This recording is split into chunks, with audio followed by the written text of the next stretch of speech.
out here in Clay today at the shop that houses the number 87 of the Italian Stallion. Rocco Leone joins me right now. We were out here, I think about this time last year, as a matter of fact, when things were getting ready to go. He ran Utica Rome this past season, finished 8th in the point standings. He's got some pretty good money for that, too.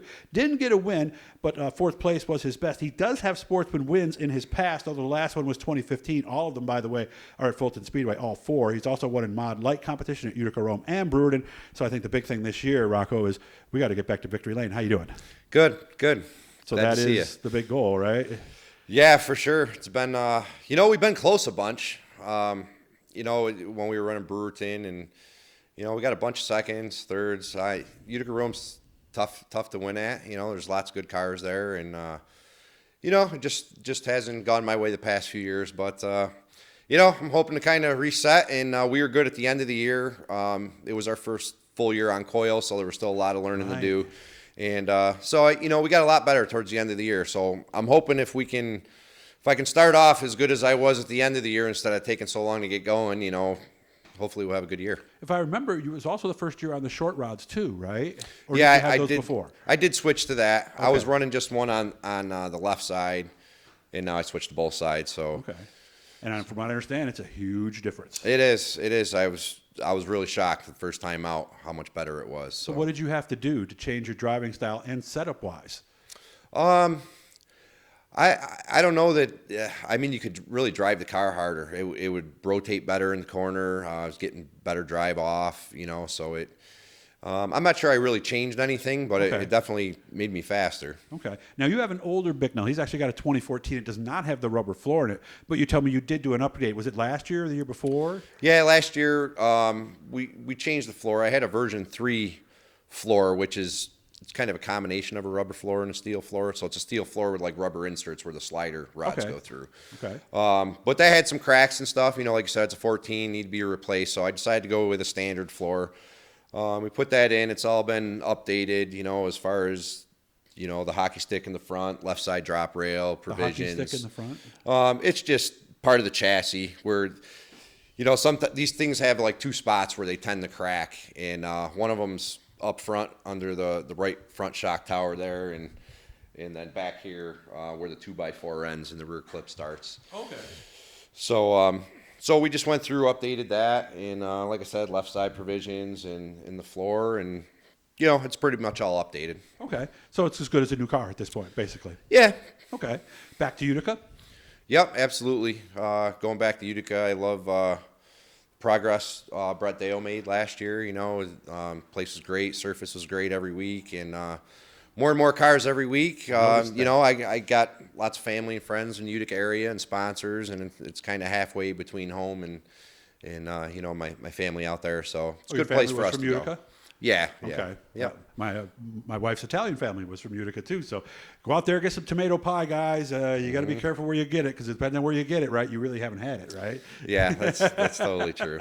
Yeah. So we had some of the real stuff out there. And it's like, I didn't like tomato pie until I had. Although out here, we can go. We got Geddes Bakery and Utica Pizza Company out here. They do a pretty good job. They do a pretty good job too. I have to make sure. I haven't tried theirs yet, so I'm gonna have to. Because again, if you get it at some gas station and it's wrapped up in cellophane, you haven't had it. Yeah. So, No, that's. I went to Utica twice last year, and obviously it was a big move for them going to Friday with Brett Day as the new promoter. Biggest thing I was impressed with was the surface itself. Was that you? Yeah, absolutely. The surface was, prior to last year, it was in rough shape. They were just struggling. One year they put down a new surface and it was super dusty, and it tended to get real choppy and stuff. But Mr. Friesen's doing it out there now, and it's been phenomenal every week. Smooth, there's bite, it's been fast. But even when it would smoothen off and slicken off a little bit, there was always 2-3 different lanes that you could run the race. So it was a lot of fun.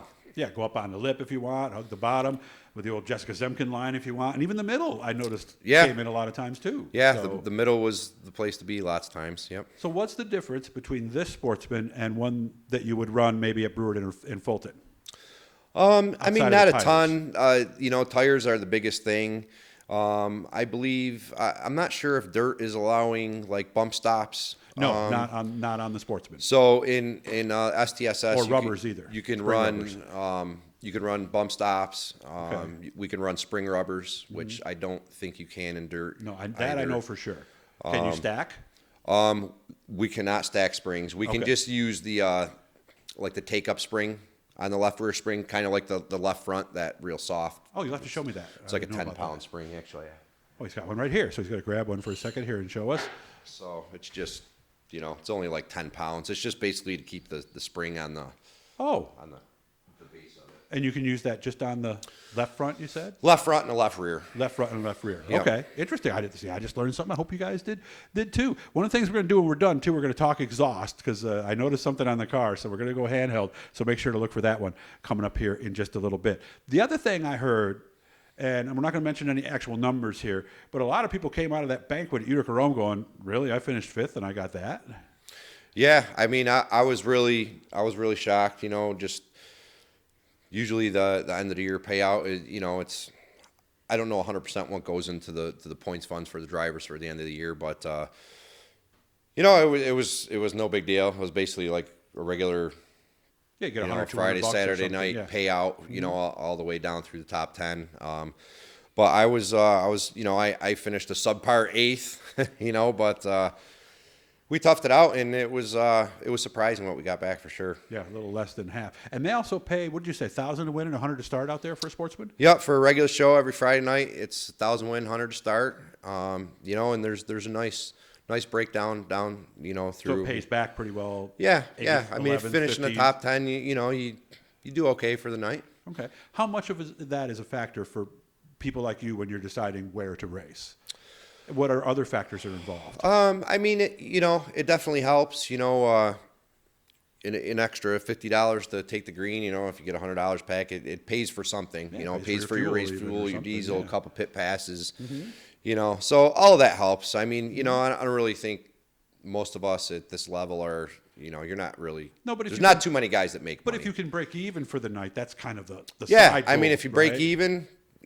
Hey, you had hopefully you had some fun and doing what you like to do, and didn't cost you a whole lot. Is there much left to do? Because outside of the body, it looks like you're pretty much all set. Are you? No.